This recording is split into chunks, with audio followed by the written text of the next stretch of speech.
ఇవాళ కూడా రాలేదా? అందుకే భుజాలు నొప్పిగా ఉన్నాయంటగా, మరి ఎందుకు నొప్పిగా ఉన్నాయో మాకు తెలియదు.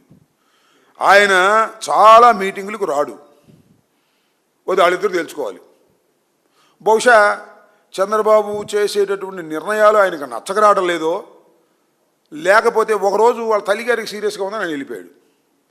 ఇవాళ ఏమో బాంబే ఆసుపత్రికి వెళ్ళిపోయాడు. మరి ఈ నాటకాలు ఏంటో, వాళ్ళ మధ్యన ఏం జరుగుతుందో మనకేం తెలుసు, మీకే తెలియాలి. క్యాబినెట్ మీటింగ్కి ఉప ముఖ్యమంత్రి గారు పలుసార్లు ఎగ్గొట్టేస్తారు. కారణాలు ఉప ముఖ్యమంత్రి గారు తెలియాలి, ముఖ్యమంత్రి గారు తెలియాలి, ఆ భగవంతుడికి తెలియాలి. దీని మీద రకరకాలైనటువంటి పుకార్లు, రకరకాలైనటువంటి అనుమానాలు ఉన్నమాట వాస్తవం. వాస్తవాలు మాకు తెలియదు. తెలిస్తే మీరు చెప్పండి, లేకపోతే ఆయన పవన్ కళ్యాణ్ గారిని చెప్పమనండి. ఓకే,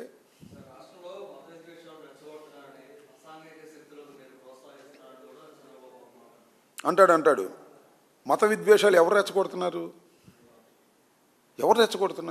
వర్గాలను ఎవరు రెచ్చగొడుతున్నారు? చంద్రబాబు నాయుడు గారు మీరు కాదు, మొత్తం టోటల్ పోలీసింగ్ అంతా వదిలేసి ఇవాళ మా మీద పడి మీరు మాట్లాడేటువంటి కార్యక్రమం చేస్తున్నారు. అలాంటి చేయవలసిన అవసరం మాకు లేదు.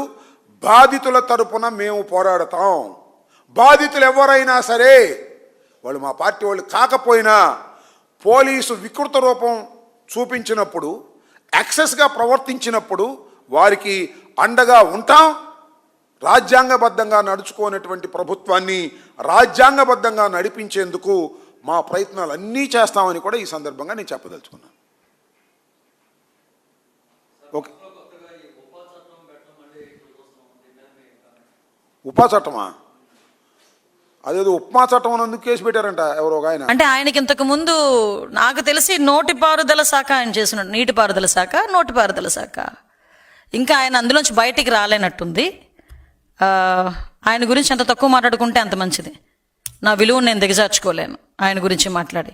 కాకపోతే ఏదైనా విధానపరంగా మాట్లాడమనండి, చిన్న పిల్లోడికి కూడా సమాధానం చెప్తాను. అంతే తప్పించి టార్గెట్ చేసి ఏదో రకంగా మాట్లాడదాం అనుకుంటే కనుక చెప్పాల్సిన అవసరం లేదు. మేము ఏదైనా చెప్పాలనుకుంటే మేము ప్రజలకు చెప్పాలి.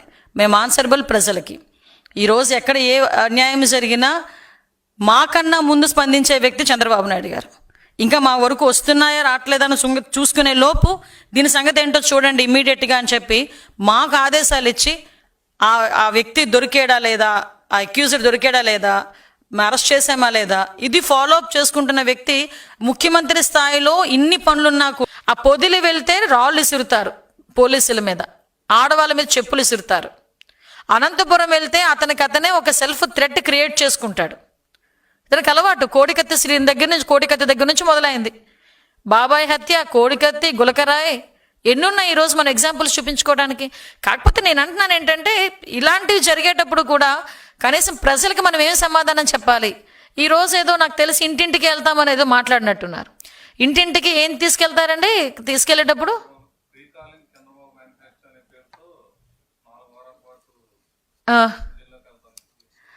ప్రజలు కూడా చెప్తారన్నమాట, again we are calling Chandrababu Naidu garu అని, again we will call Chandrababu Naidu garu అని కూడా చెప్తారు. నేనేమంటానండి, ఈరోజు వెళ్తున్నారు, ఇంటింటికి వెళ్తున్నారు, ఏమని వెళ్తారండి? రపారపా కోస్తామని వెళ్తున్నారా? అదే అడుగుతున్నా సీరియస్లీ. ఎందుకంటే ఈరోజు నువ్వు ఇచ్చేదేంటి?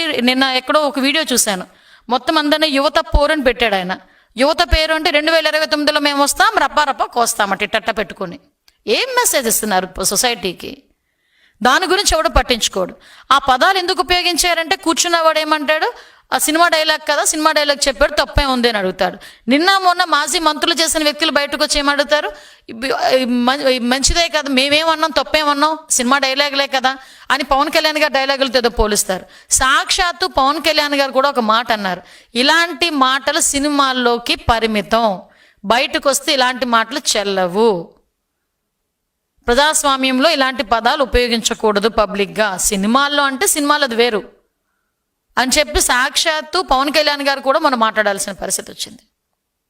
వీళ్ళు ఎందుకంటే నేను అలర్ట్ చేస్తున్నానండి, ప్రజలను కూడా అలర్ట్ చేయాలి.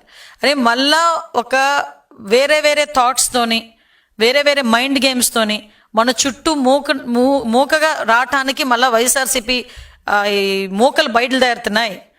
జాగ్రత్తగా ఉండండి అని చెప్పాలని, కాబట్టి మా బాధ్యతగా చెప్పాలి కాబట్టి